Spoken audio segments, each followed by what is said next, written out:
Le plus grand marché mondial est plus proche que vous ne le croyez. ActiveTrades vous fournit les outils indispensables pour l'atteindre. Tradez les actions, les indices et le forex avec un partenaire solide et des plateformes mondialement reconnues. ActiveTrades, 15 années de performance avec vous.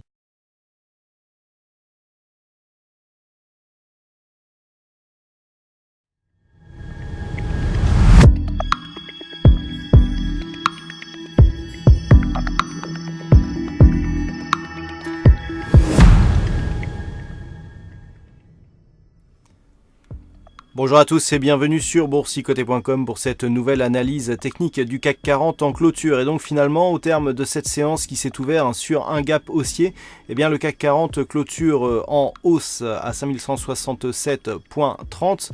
Il gagne un peu plus de presque 37 points et 0,72% sur cette séance. Mais au-delà de ce gain, eh bien c'est la tentative de retournement ici qui est en train de se mettre en place. D'ailleurs, je vous avais indiqué que si on arrivait à rester ici au-delà des 5150 points et donc à casser ce précédent point haut significatif, eh bien, on pourrait marquer un mouvement de hausse. On revient donc du coup sur la moyenne mobile 20 exponentielle, ce qui est une première étape par rapport à un éventuel retournement de cette tendance.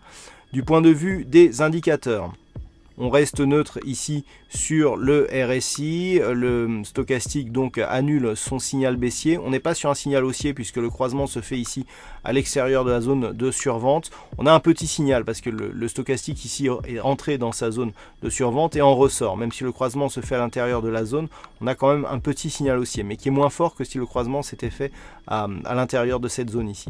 Le MACD lui s'est retourné depuis quelques jours, donc on a une continuité de ce retournement. Et puis hier j'attirais votre attention sur le fait que nous avions des volumes légèrement supérieurs à la moyenne. On continue aujourd'hui, ce qui est plutôt de bon augure pour la continuité ici de ce mouvement. Puis la volatilité, elle revient dans la moyenne. Alors, par rapport à cette configuration, on le voit sur les indicateurs, on a une petite dynamique haussière qui se développe. Ici, d'un point de vue chartiste, nous pouvons penser ici que nous avons une configuration qui est en train de se développer un petit peu comme ça. Donc là, ce qui est intéressant, c'est que si on prend ici cette zone, donc 5043, et ici cette zone 5150, on a un peu plus de 100 points de potentiel par rapport donc à la ligne de coup ici, et c'est un peu plus de 100 points, on a exactement 107 points, puisque 5150 moins 5043 ça fait 107, et bien nous emmène juste ici sur les 5257, et 5257 c'était le point haut que nous avions ici, et c'est la base du retracement. Donc là c'est intéressant parce que nous avons sur une rupture ici de la zone 50-61-8, donc point haut ici, rupture du 61,8 pour l'instant pas en clôture, mais si on confirme, eh bien cela pourrait bien arriver rapidement. L'objectif est un retour ici sur la zone des 5257. On valide ici un retracement des 61,8 cassé à la hausse par une configuration chartiste en double bottom, ce qui est toujours intéressant. Et du même coup, on aurait une rupture ici de la résistance oblique qui définit la tendance baissière actuelle, avec ici plusieurs points hauts significatifs qui se sont approchés, voire même tentés de dépasser ici cette zone. Donc ce qu'il va falloir surveiller de la prochaine séance ici, c'est une éventuelle rupture en clôture des 5175,5.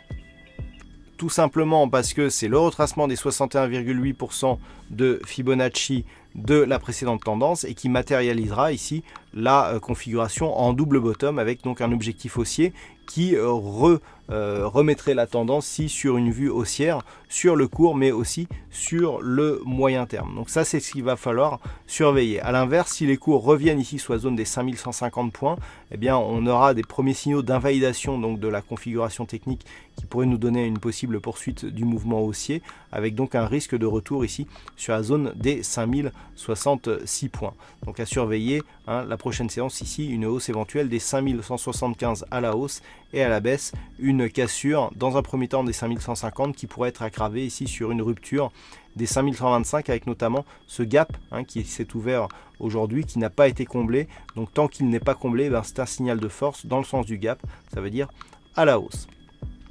Voilà donc ce que l'on peut dire sur cette analyse technique du CAC 40 en clôture. Du point de vue des statistiques, nous avons une probabilité d'évolution qui est assez partagée pour demain.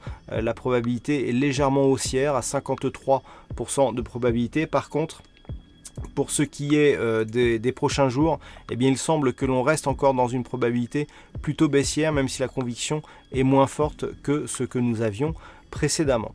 Voilà donc ce que l'on peut dire sur cette analyse technique du CAC 40 en clôture.